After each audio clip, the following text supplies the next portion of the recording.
Hey, what's up grinders, I am Zord, and today, in this Gem 4 video, we are going to mess around some more with the monthly mythic Takshaka. Very good troop, I really love this. It doesn't happen too often that we get such a versatile troop that can benefit the whole player base. Because of the double magic amount of true damage, this troop actually can benefit the low level players, also the mid level players of course, and for those high-end players that possess all the fancy troops like Stellarix etc, even for those this Takshaka can be very useful if you have multiple copies.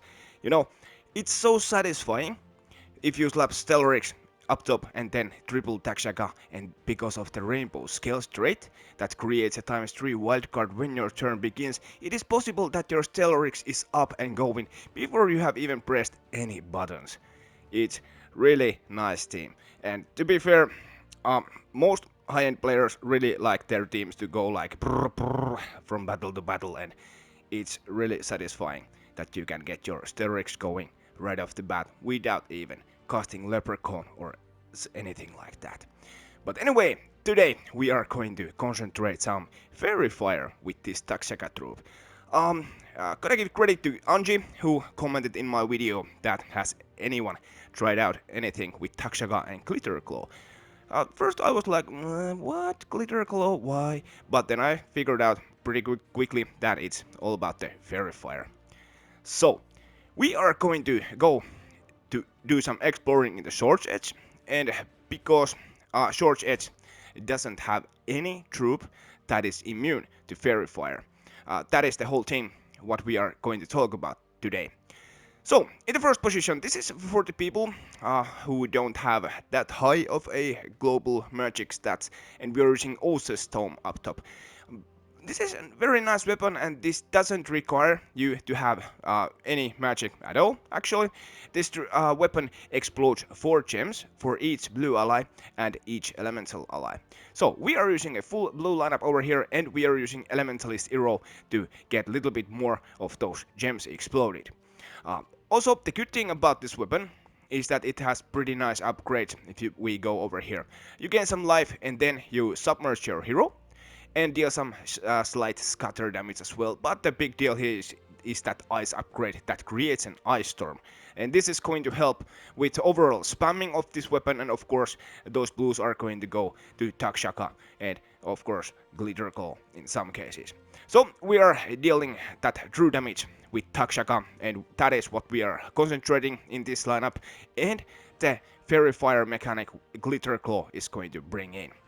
This troop is a Fey Dragon from Bright Forest, and if you match red gems, he will get an enchant, also gain 1 magic when an ally casts a spell, but we aren't concentrating on his spell damage, but we are going to deal that spell damage, then transform all blue gems to green to boost the effect, and then the main thing over here, he Faerie Fires all enemies.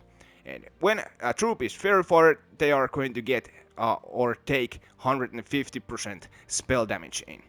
So your Takshaka already, who deals very high true damage, is going to deal 150% of that true damage that you see over here. So in this case it would be something like what, 144 or something like that, I don't know, but it's very heavy, that I can tell. And Mercy we are using pretty much to help getting this Ose's Tome going. Mercy converts purples to yellows, cleanses allies and gives some life as well to the weakest ally, and starts empowered. And we are using Elementalist to get some protection, and that freeze helps, of course. Thunder Fist, all the yellow allies gain 1 magic. Rock Solid helps, as we are using Ose's Tome up top. Lightning Strike helps with the mana generation, and Fortitude can help against Deathmark, etc. Right. I gotta check one thing. Yes, of course Fortitude helps against Deathmark. I had to check if I'm talking nonsense. Anyway, we are going to go and try this team against these troops over here. So we get our Ose's Tome up, we spam the board, get our damage dealers up, and then we Faerie Fire everyone and start dealing that massive true damage. We don't have any purples to yellow, so I suppose we could take this. Almost got our hero going. And then we do this, and now we can start exploding the board. And as some of the enemies, I think it's this, yeah, summons a firestorm at the start of the battle, that red storm is going to be replaced with an ice storm when we cast our Oasis Tome over here. There, all of our troops are up. We're going to take those extra turns to inflict that freeze. It's going to help a little bit in later stages of the fight. Now we are casting our Glitterclaw and we are going to get extra turn because here we have greens and blues that connect pretty much. So we do this, we get an extra turn, and then we are going to follow with a dragon, excuse me, I'm very sorry, a snake cast. Someone pointed out in the Discord server that Divine Nagas would get very mad if they get called dragons. Nice job there, Cappy. Okay, and we go and test this build with against Graveshare and company. Right. So yeah, I was babbling all kind of nonsense, but anyway, the thing over here is to Faerie Fire the opponents and deal pretty heavy true damage on them. We're going to take that. Our Glitterclaw is going, but I think we have to get our hero going as well. We could take those extra turns. Can we get... I think we are going to do this. Now, explode the board and get the Ice Storm going. Okay, that was very bad cascade, but that's fine. We can convert these purples to yellow and feed back to our weapon and the snake. We don't have extra turn, except now we do with Glitterclaw. So get that Faerie Fire in, we get extra turn, then we cast our snake over there. Now we could start exploding the board and try to get our snake back up quickly. And if you see an extra turn with Mercy, like here, we can do that, and the yellows go to our snake over there, and this is a match in my case. Of course, if you don't have as high global magic stats that I do, you have to do some more Oasis Tome spamming and true damage, but it's going to work just fine with the Elementalist class. Now, if you have that high global magic that I usually blabber about, we could try this kind of deal. Here, in the first position, we are using Doomed Rod, one of these doomed staffed weapons that creates 4 blue gems and plus 1 gem per tempering level. So if you have these stuffs maxed, they will create 14 gems in total. Then it gives magic plus 1 armor to all green allies, and if the enemy has Doom, eliminates all armor from a random enemy. Right. We are using Sunspire class in this case, because of the heat wave trait that creates a firestorm at the start of every turn. Also, we have Snap Freeze, we have Root Trap, and we have Watery Binding. Gift of Fire gives all red allies 1 magic, and then we are using Water Mastery that gains bonus blue mana from blue gem matches. And Fireblade, well, it deals triple skull damage to burning enemies, however we don't have any way to burn except do we? Here we are using Oneiros, who drains 7 mana from all enemies and inflicts Faerie Fire and burns them. Then summons nightmares if you lose troops. So actually we do have that burn mechanic over here. But we aren't concentrating on the skull damage, we are concentrating on the heavy true damage with Takshaka. But of course some random skull pokes on burning enemies can help with the when you are spamming Troll. Right, should probably talk about Troll. We're using Troll as our mana generator over here. He destroys magic plus 4 gems and takes 2 damage.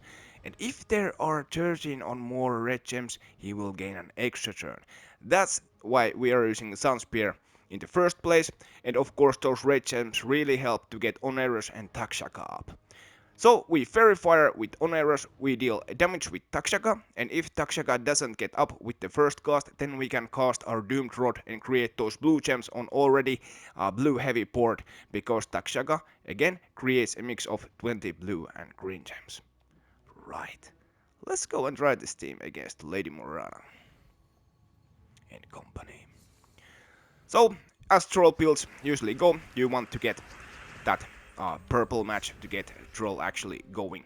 And of course we want to take those extra wow, well this is convenient. Alright, so I suppose we just go and cast our Oneiros over here to inflict that Faerie Fire.